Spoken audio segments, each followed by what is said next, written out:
are we bottoming at 300? Are we going to go to 270? Are we going to be just hanging out in the 300s for a while? What do you think? Um, he- I don't know.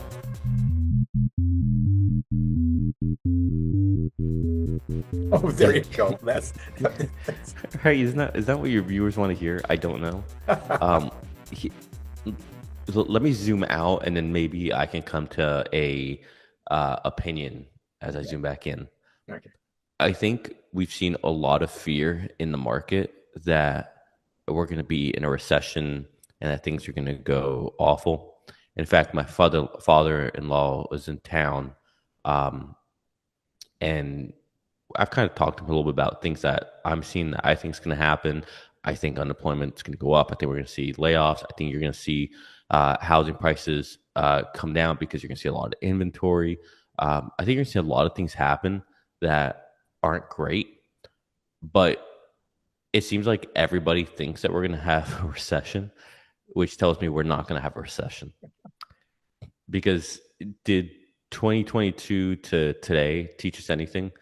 That every genius out there was talking about we're going to have a recession now, we're going to have a recession now, we're going to have a recession now. And we never I mean, you know my take that I personally think that we did have one in 2022. Right. No matter what other people say. But despite that, we've been in the bull market, and bull markets tend to last for at least 5.7 years. So I don't think the general public tends to predict when we're in a recession. I think when you see market sell-offs like we saw today and yesterday and the day before that and the day before that, it gets people get scared. But it's not until you get that kind of like peak fear that you start to see things rebound.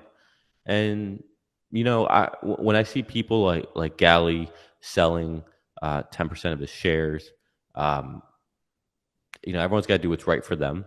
Everyone's got their own financial situations, and you got to take care of your own stuff. So, if he's doing something to, keep his books tight and make sure everything's good, then fair enough. But I don't think that this is anything other than noise.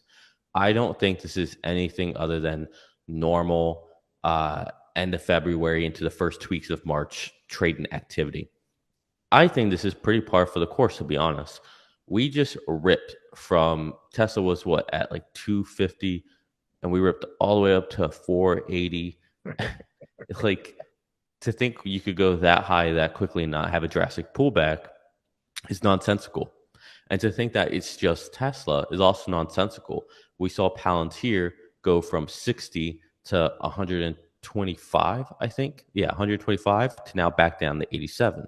Yeah. Weird, same thing, right? Yeah. We've seen Bitcoin go from 60,000 up to 109,000, Yeah. back down to 86,000 now. We've seen, I could go on and on, right? So I think this is just the market doing what it's doing. And I think really whether or not this continues or not is in the hands of NVIDIA tomorrow evening. So, yeah, I don't think this is a Tesla thing. I don't think this is a recession thing. I think this is people are just de-risking a little bit. See what happens with the world order. See what happens with Trump. See what happens with Elon. See what happens with China, these wars. But I don't know. I think people are just taking some chips off the table. And, from a fund manager perspective, it makes sense. If you happen to be a big fan of the Cybertruck, you might also be interested in this super fun Cybertruck refrigerator magnet and bottle opener. It is made out of super thick stainless steel, just like the Cybertruck, and it has this giant magnet on the back, so it's going to hold a lot of stuff on your refrigerator. It's an amazing gift, and it comes in that great gift box that you saw before that uses a magnet opener, just almost like an Apple box, like when you get Apple products. You can buy it on Amazon for $29.95, or you can buy it direct from me by sending $25 to paypal.me/Rayman Randy Kirk, all in lowercase letters. Please indicate whether you want the stainless steel look or maybe you'd like to have this very clever camo version. And then if you're not in the US, please add $20 for freight. If you'd like more than one, please check the information below to get pricing, as well as all that information I just told you will be repeated in the information below. So once again, think about joining the channel, getting the up-to-date Tesla news every single day. I think you'll be glad you did.